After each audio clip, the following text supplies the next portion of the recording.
Assalamualaikum warahmatullahi wabarakatuh. Kembali lagi dengan saya Lukman Nur Hakim di NIM 2892250098 Prodi Manajemen.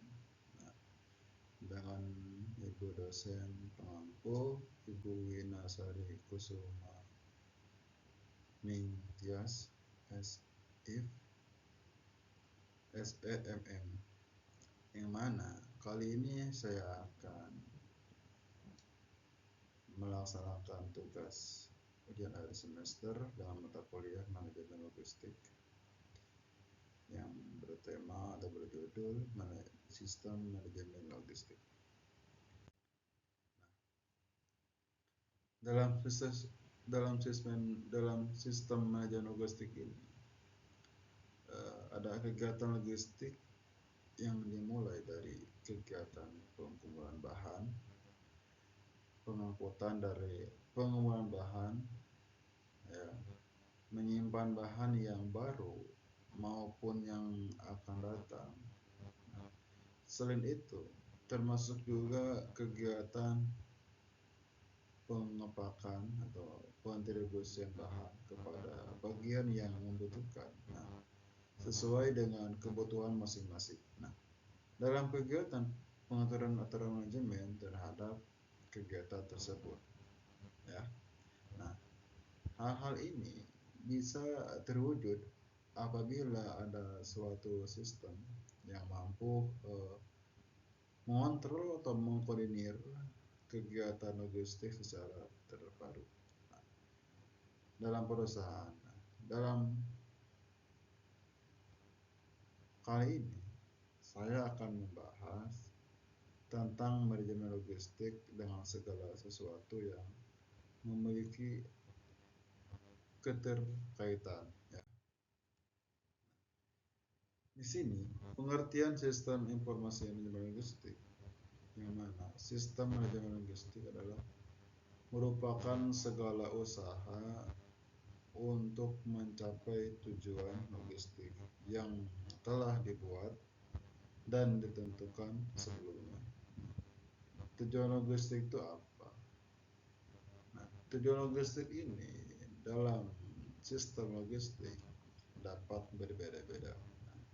Misalnya tujuan biaya yang serendah mungkin, atau mungkin atau bisa jadi tujuan penyimpanan barang yang awet dan sebagainya, yang aman gitu ya. Maka perlunya merancang sebuah sistem logistik yang disesuaikan dengan tujuan yang kita harapkan atau yang ditentukan. Sehingga sistem tersebut akan mampu memberikan dampak yang baik atau hasil yang dikehendaki oleh sebuah perusahaan. Dalam sistem logistik ini, suatu organisasi atau perusahaan sebenarnya merupakan kaitan atau hubungan dari kegiatan logistik dengan unit operasi lainnya. Operasi perusahaan seperti bidang pemasaran, produksi, keuangan, dan logistik itu sendiri. Menurut James Johnson, sistem manajemen logistik ini adalah bahwa keberadaan sistem di perusahaan atau pabrik akan ditentukan oleh faktor-faktor input dan output. Kedua faktor ini saling melengkapi satu sama lain dan berfungsi sebagai satu-satunya atau satu satuan yang akan membentuk satu sistem. Hal ini akan dikatakan sistem manajemen logistik. Lalu hal-hal yang lain dikatakan sistem manajemen logistik ini adalah faktor-faktor input dari sebuah sistem, ya,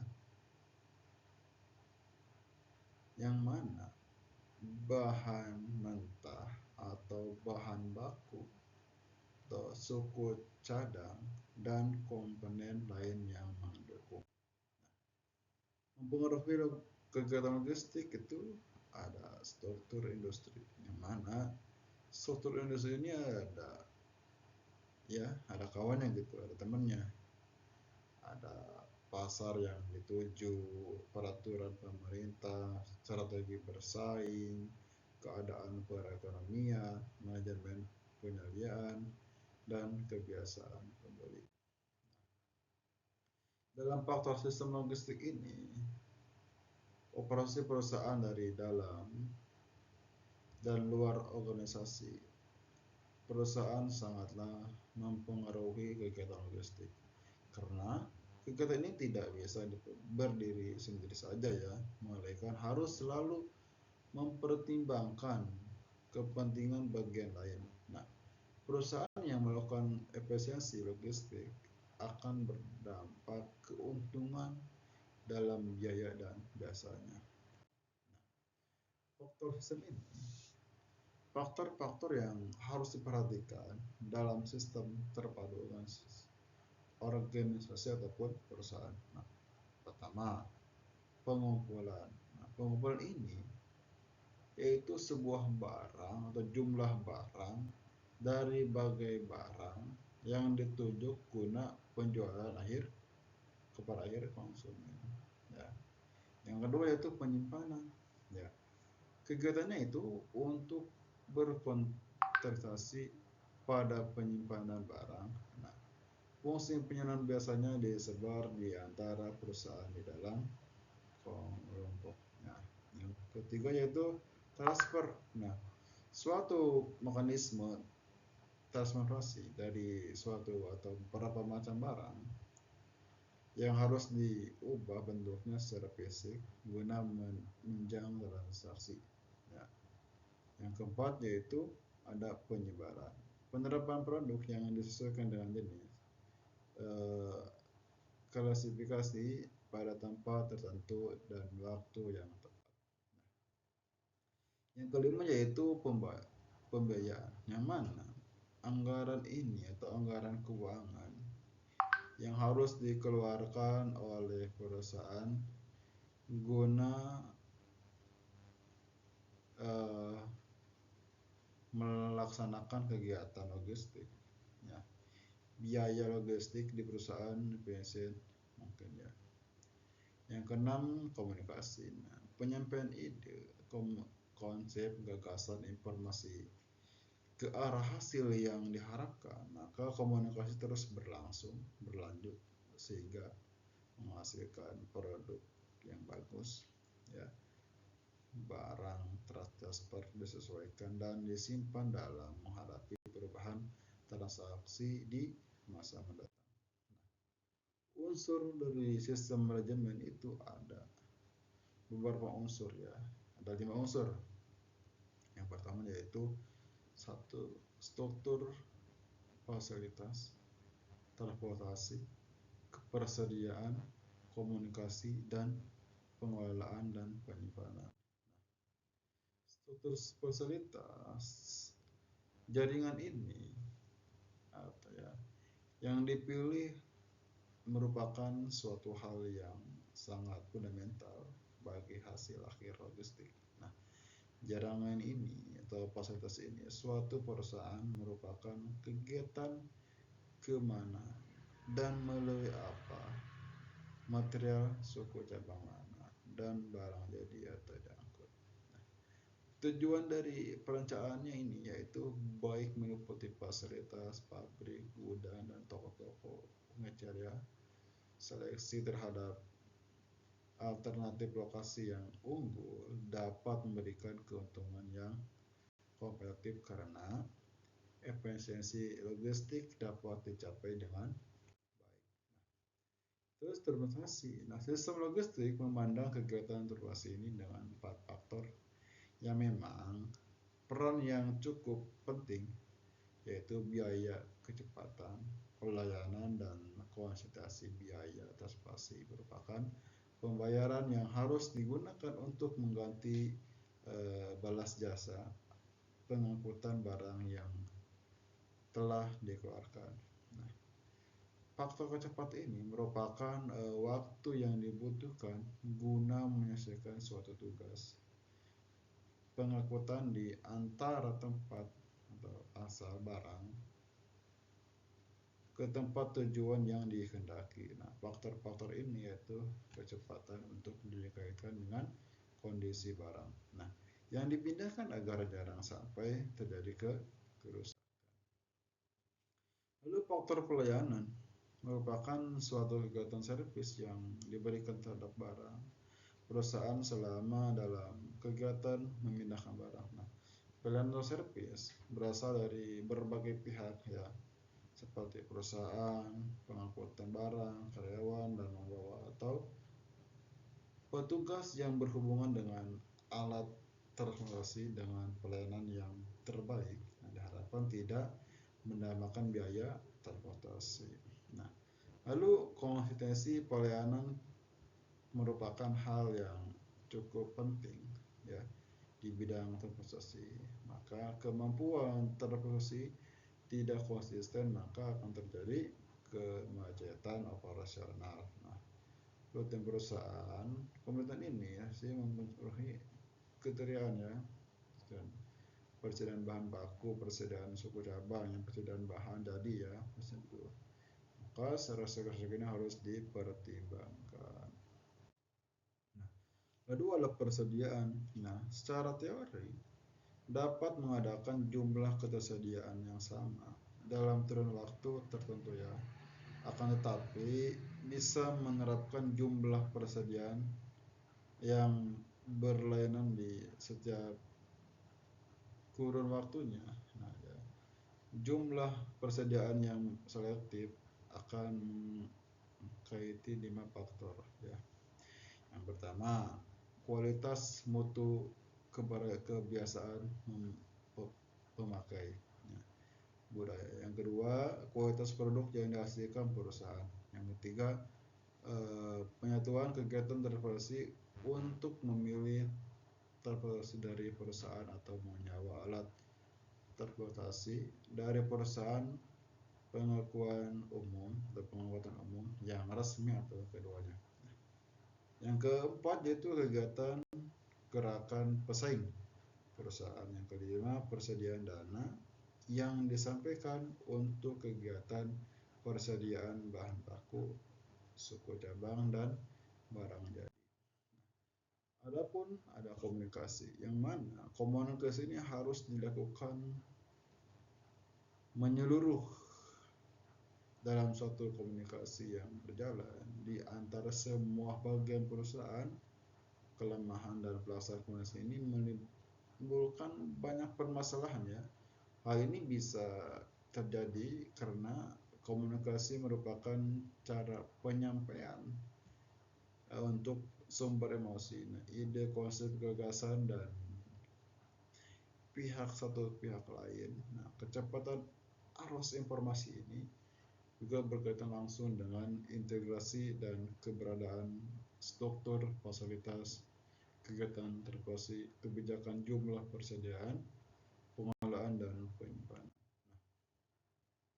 Pengelolaan dan penyimpanan yaitu sebuah hubungan dengan kebijakan jumlah persediaan secara efektif melalui jumlah persediaan serta di antara alokasi fasilitas, kegiatan transportasi, alokasi persediaan, dan jaringan komunikasi yang digunakan, maka akan menjadikan kegiatan pengelolaan dan penyimpanan merupakan suatu struktur sistem bagi arus batang. Nah, integrasi ini secara efektif ke dalam sistem logistik, maka kegiatan pengelolaan, penanganan, dan penyimpanan dapat mengurangi masalah yang berkaitan dengan kecepatan dan kemudahan pengangkutan dan penyimpanan.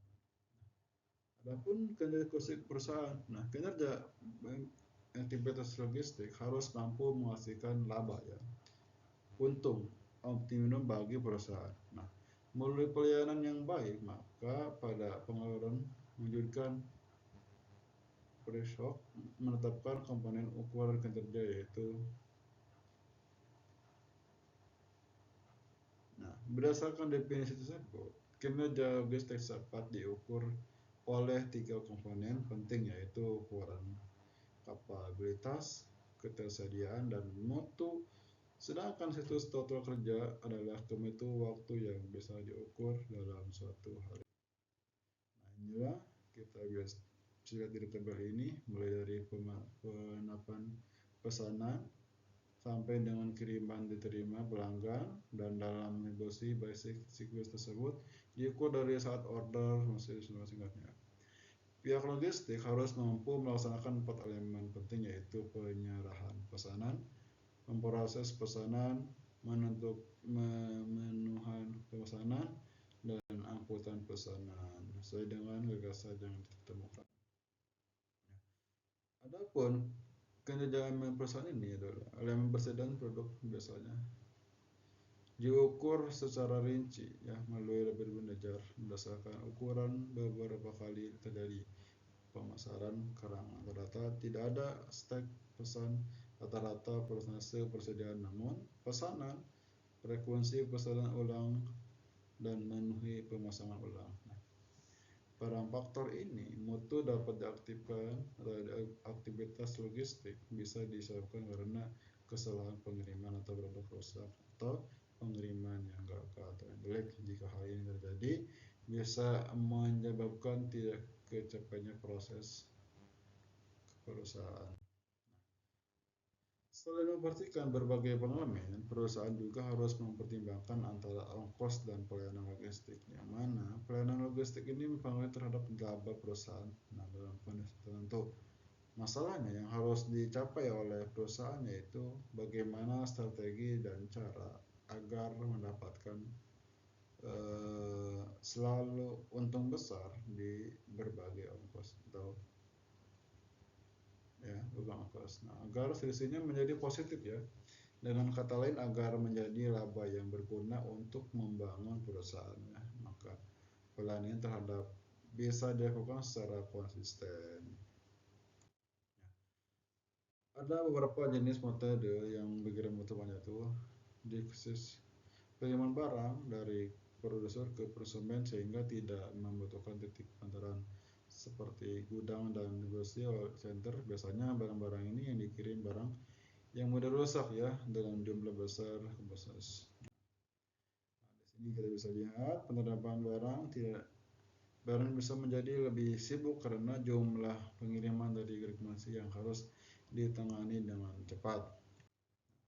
Strategi pengiriman, nah, itu ada pergudangan yang mana ataupun saat distribusi produk simpanan lalu di gudang atau saat distribusi sebelum dikirim ke konsumen. Strategi pengiriman barang ya bisa kita lihat dari sini, itu keuntungannya biaya distribusi bisa ditemukan karena barang dikirim dalam jumlah pengiriman yang ekonomis.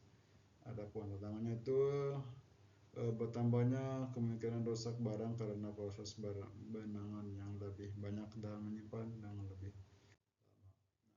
Nah, bisa dilihat kita dari tabel ini, strategi pemasaran, strategi pengiriman barang dari produsen, distribusi ya.